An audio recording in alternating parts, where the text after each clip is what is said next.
नारद जी भगवान विष्णु के पास पहुंचे और यही उन्होंने प्रश्न किया कि मैं इस मृत्यु लोक में गया था। ये पृथ्वी जो है यह मृत्यु लोक कही जाती है। इस मृत्यु लोक में विचरण करते हुए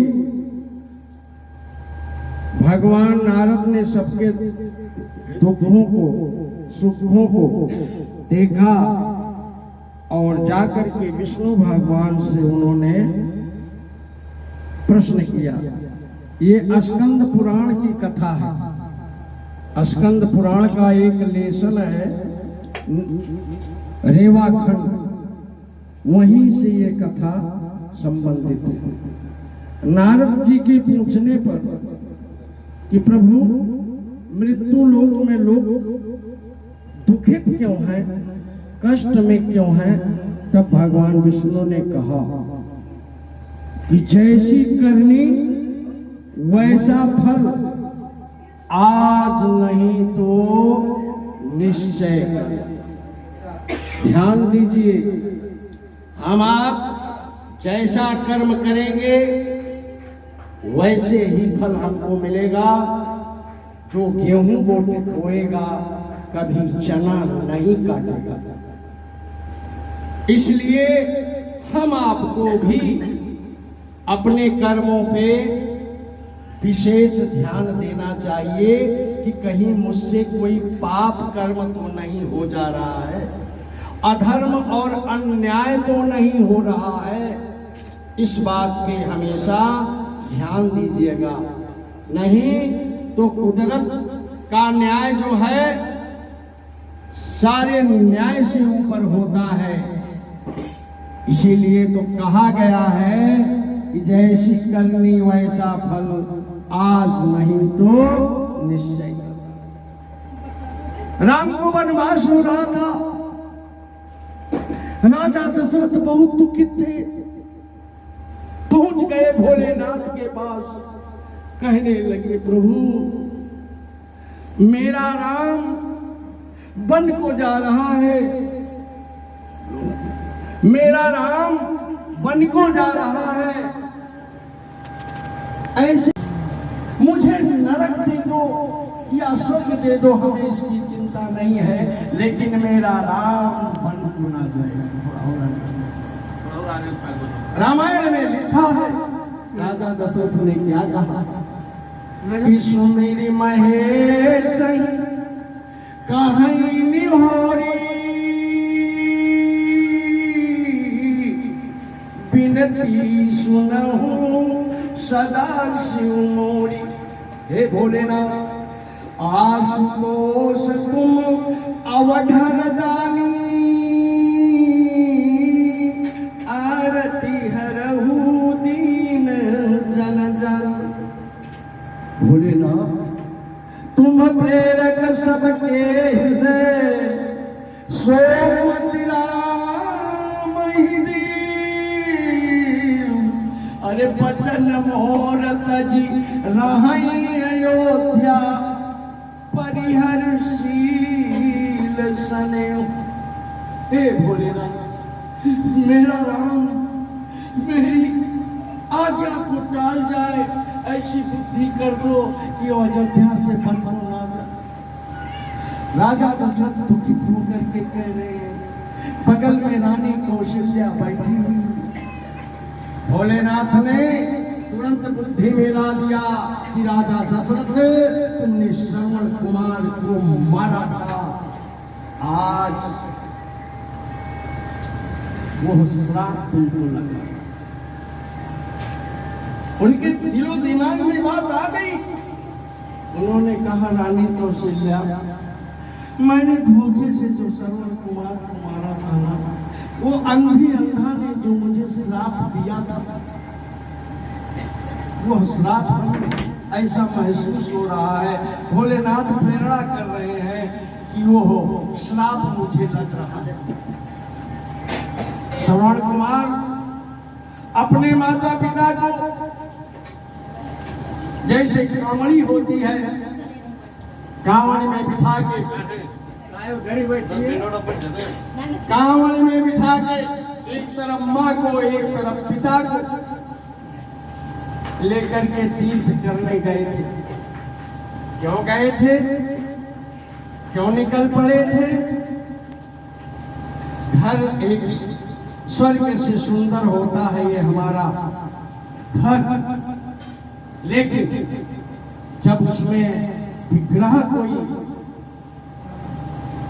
विचार आ जाते हैं तो घर स्वर्ग नहीं नर्क बन जाता है। श्रवण कुमार की बीवी जब आई, बेटा श्रवण कुमार की जब बीवी आई तो उसके अच्छे संस्कार अच्छे विचार नहीं थे। उसने एक ऐसी हड़िया बनवाई जिसमें दो तरह की खीर पकती थी, एक तरफ नमक वाली तो एक तरफ मीठे वाली। मीठे वाली खीर तो अब स्वयं खाती थी और श्रवण कुमार को खिलाती थी, लेकिन नमक वाली खीर वो नंदी अंधा को देती थी। संजोग की बात,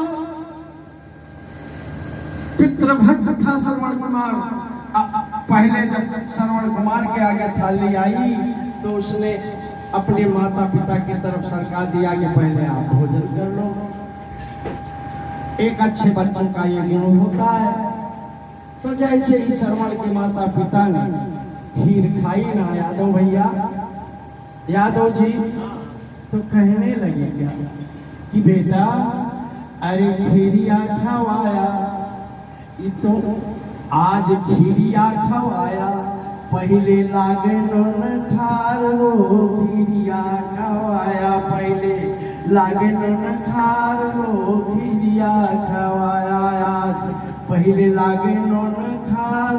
हे लागे नोन खार वो तो लागे नोन खार हो, खीरिया खवाया वो तो लागे नोन। पहले की खीर नमक वाली होती थी बेटा, आज तो आपने सच्ची खीर खिलाई है।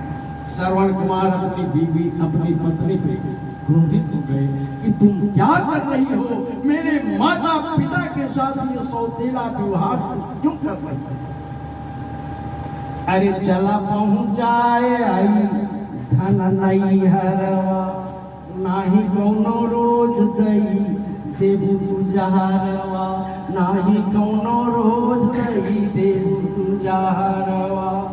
तब बुलुक बुलुक रोए लागी श्रवण नार हो, खीरिया खवाए नहीं लागे नोन खार हो, खीरिया खवाए नहीं लागे नोन खार हो, खीरिया। तो चली गई धन नैहर के सिधारी, चली गई धन नैहर के सिधारी। इधर मायंधी अंधा पहले बहुखारी, इधर मायंधी अंधा पहले बहुखारी।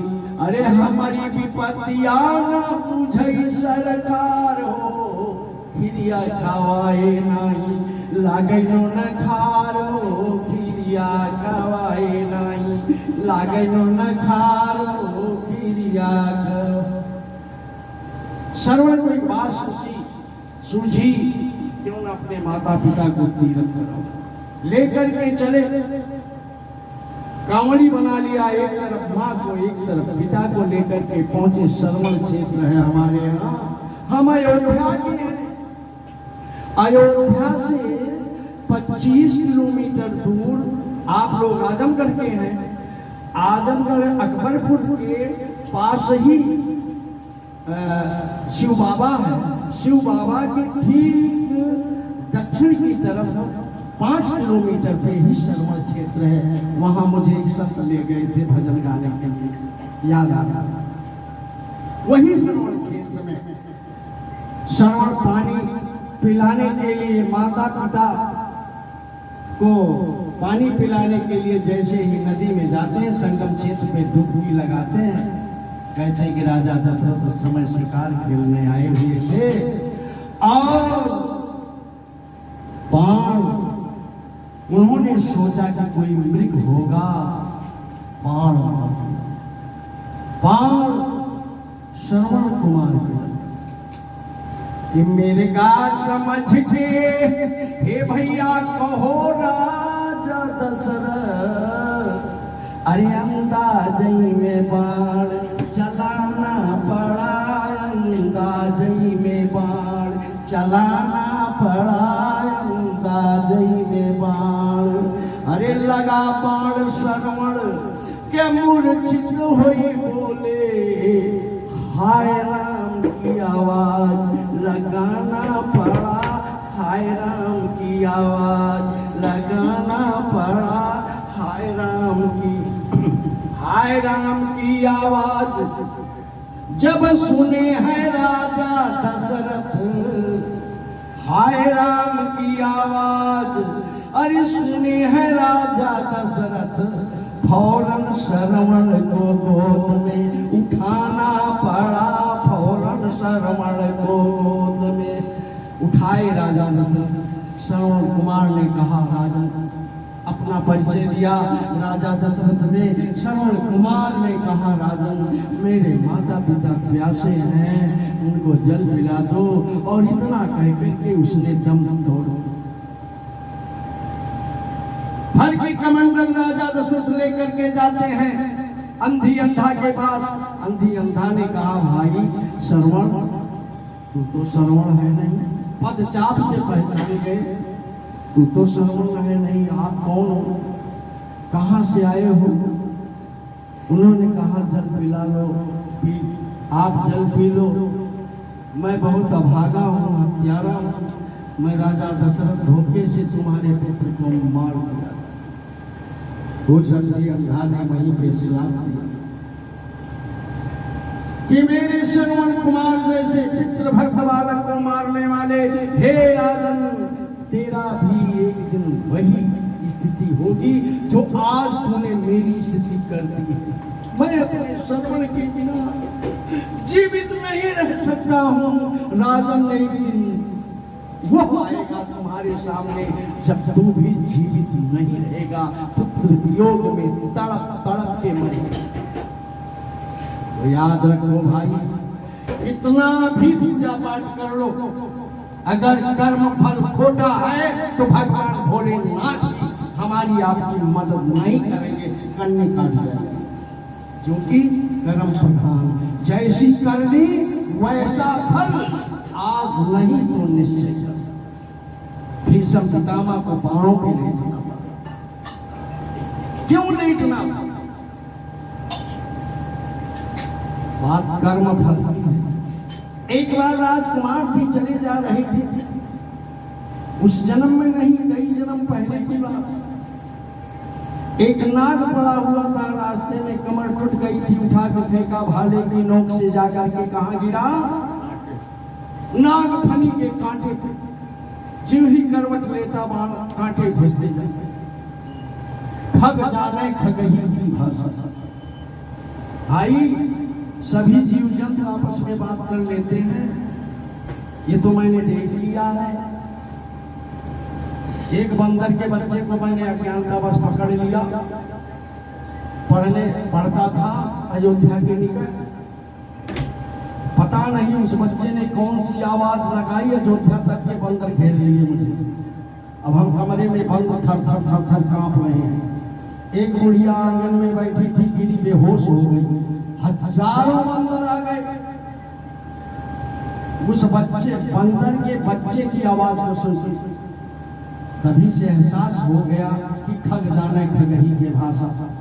सभी अपनी भाषा में अपना सुख दुख एक दूसरे को व्यक्त करते हैं। नागिन ने अपने पति की दुर्दशा देखी। जब नाग ने बताया तो उस नागिन ने श्राप दिया कि मेरे पति की यह दुर्दशा करने वाले, हे राजकुमार, तेरी भी एक दिन यही दुर्दशा होगी।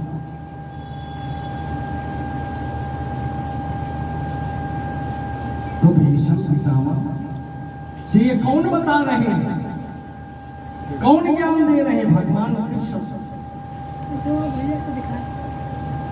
अब वो श्राप बहुत सारे दिनों के बाद जब भीष्म पितामह सैया पे लेटे हुए थे तो पांडवों के सहित कृष्ण भगवान भीष्म पितामह के पास पहुंचे। भीष्म पितामह रोने लगे हैं भगवान, इंसान की एक सुई चुभ जाती है तो इतनी वेदना होती है, मेरे तो हजारों बाण घुसे हैं, ये मेरे किस जन्म का फल है। भगवान ने, कृष्ण ने कहा कि पितामह, ये आपके बहुत पहले जन्म का फल है, जो आपने से जाने अनजाने में गलती हो गई थी, उसका फल आपको मिला है, कई जन्म पहले का है। तो पितामह ने कहा, इस जन्म में क्यों मिला, अब तक क्यों नहीं मिल गया। तो कृष्ण भगवान ने कहा, इस जन्म में सबसे बड़ा पाप आपसे हो गया। पितामह ने कहा, कौन सा पाप। माताएं बहनें थोड़ा शांति का दान, कौन सा पाप। भगवान कृष्ण ने हंसे, मुस्कुराहट हुई, कहा, भीष्म पितामह जी, द्रौपदी नंगी हो रही थी और आप घर के मुखिया थे, आप खड़े होकर के देख रहे, बैठे बैठे देख रहे थे। आप यदि खड़े हो गए होते, कहते बस खबरदार हाथ मत लगाना, तो किसी की औकात नहीं थी द्रौपदी के दामन पे हाथ लगा देता था। और वो आपकी पौत्र बहू, पौत्र यानी नाती की पत्नी, और आप नग्न देखना चाहते, इससे बड़ा पाप और क्या होगा। तो पिछला भी पाप सहित, असल सहित ब्याज बन के आपके सामने मौजूद हो गया। मैं आपके कष्ट का निवारण करता हूँ। भीष्म पितामह रोने लगे, द्रौपदी सबके पास गई थी, सबसे इशारे में कहा। और वही जब भगवान कृष्ण से चीर हरण के समय उसने फरियाद लगाई कि कन्हैया कब आओगे, तुम नहीं आ रहे हो, मैं नंगी हो रही हूँ, हे मेरे वीरन, अगर मेरी लाज चली गई तो मैं जान दे दूंगी, आत्महत्या कर लूंगी, यदि बचाना हो तो अपनी बहन को बचाना। दीनहीन होकर के जब द्रौपदी ने पुकारा है ना, दीनहीन होकर के जब द्रौपदी ने पुकारा है, तो छाछ और दही पी के दिन में आराम कर रहे हैं। भगवान कृष्ण चौंक पड़ते हैं, द्रौपदी, द्रौपदी मुझे पुकार रही है। भगवान सपना दिनवा देख ले बिरना, बहनी पड़ली बड़ आफत माई, अरे जैसे बोला बागी खियाई के, ऐसे कबहू को रावत नाई, हाले हिया जैसे का पैदिया, जैसे दीपक जलता है ना, हलचल मच गई मेरे कन्हैया को। हाले हिया जैसे का पैदिया, अपने उठी हाथ गदा पर जाई, देहिया भर की अंगुरी चरगी, अब चक्र सुदर्शन मानत नाही। चक्र तो सुदर्शन आ गया भगवान की इच्छा के अनुसार। उसने कहा, प्रभु आज्ञा दे, मैं दुशासन का सिर काट दूंगा। बोले, नहीं, ये मेरे परिवार की बात है, तुम्हें नहीं जाना, मैं स्वयं निवारण करूंगा। पहुंचे भगवान, छलांग लगाई, पीछे गरुड़ रह गए। भगवान का दुपट्टा आगे आगे उड़ रहा था द्रौपदी के लिए। धन्य हो सरकार, अपने भक्तों के लिए भगवान कुछ भी करने को तैयार हो जाते हैं। पहुंचते हैं, लेकिन भक्त को केवल, भगवान को केवल भक्त देखता है, केवल भक्त देखता है, और भक्त को केवल भगवान सबको पहुंचे। और इधर द्रौपदी उलाहना भी दे रही है, बहुत कुछ कह रही कन्हैया को, दुख में होकर के। एक बार मैं भी हनुमान जी से, अपने बालाजी महाराज से लड़ गया, झगड़ा करने लगा। तुरंत अटैचमेंट बिफोर जजमेंट, त्वरित कार्यवाही हनुमान जी ने किया, त्वरित कार्यवाही, तुरंत लाभ हुआ। किसी अपने ही परिवारीजन के लिए। भगवान अटैचमेंट बिफोर जजमेंट यानी तुरंत कार्रवाई कर।